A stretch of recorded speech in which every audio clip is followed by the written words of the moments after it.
1982's Blade Runner is a pretty divisive movie. Some praise it as being one of the greatest movies ever made, while others truly hate it and think it's absolutely overrated. Either way, it's hard to deny that Blade Runner has had an impact on cinema, especially sci-fi movies, over the years. So now the long-awaited sequel, Blade Runner 2049, has arrived. It's time to review it.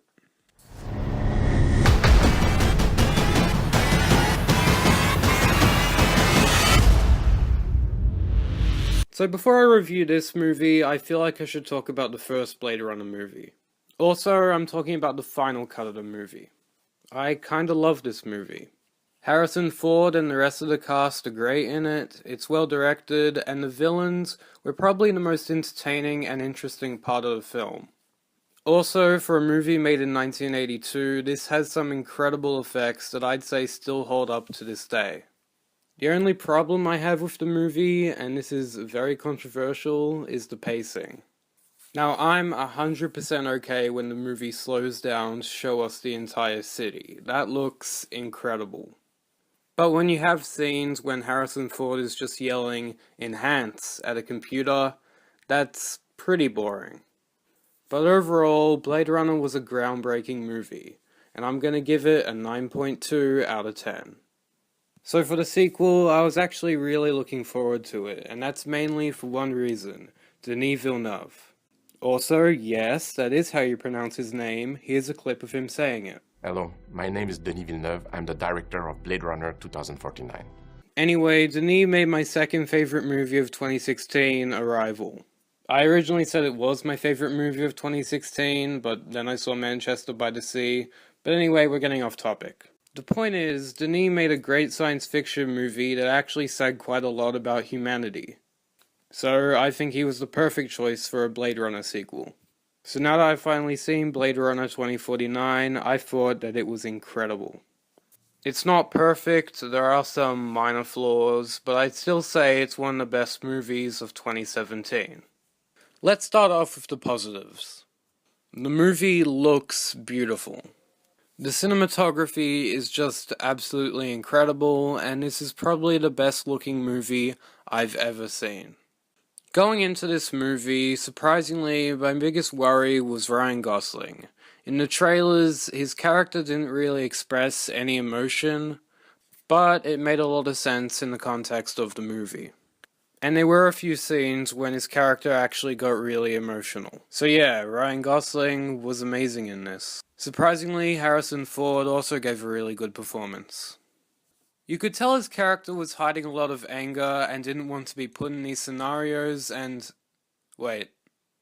Harrison Ford was basically acting like himself. In all seriousness, I really did like his performance. Ana de Armas? Is that her name? She was actually really good in the film, and I actually cared about her and Ryan Gosling's relationship, which I actually thought would be the weakest part of the film. Their relationship mainly worked because it was very unconventional. And that's all I'll say. Sylvia Hoeks, or Hooks, or something. She was in the film a lot more than I expected, but she gave a really awesome performance. Same with Dave Bautista, although he was barely in the movie at all. There's not a whole lot of action in the film, but when there is, it's amazing. Especially the movie's final action scene, which was really brutal and intense. Now, I'm pretty sure for every movie I reviewed this year, I complained about the CGI. The visual effects in this movie, though, were perfect and never looked fake. All the CGI was flawless and blended in perfectly with the more practical stuff. As for the negatives, there's not that much to complain about.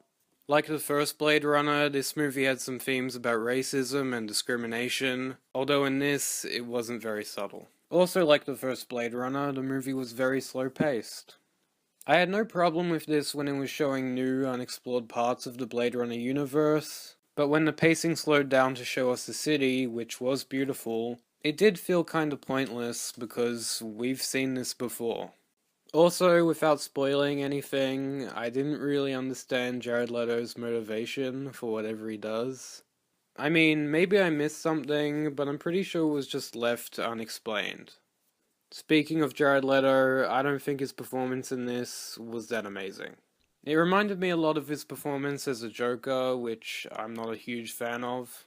Compared to his performance as the Joker, it was very toned down in this, and I still think his performance in this was good, but just not great compared to everyone else.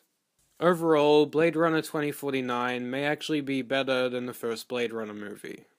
It's visually stunning, has fantastic performances, and is just a really great science fiction movie. I'm giving Blade Runner 2049 a 9.5 out of 10. But I wouldn't be surprised if I bump up the score when I rewatch it. Anyway, that's what I thought about Blade Runner 2049. Thanks for watching, remember to like this video, I'd really appreciate it. Leave a comment and subscribe for more videos like this one.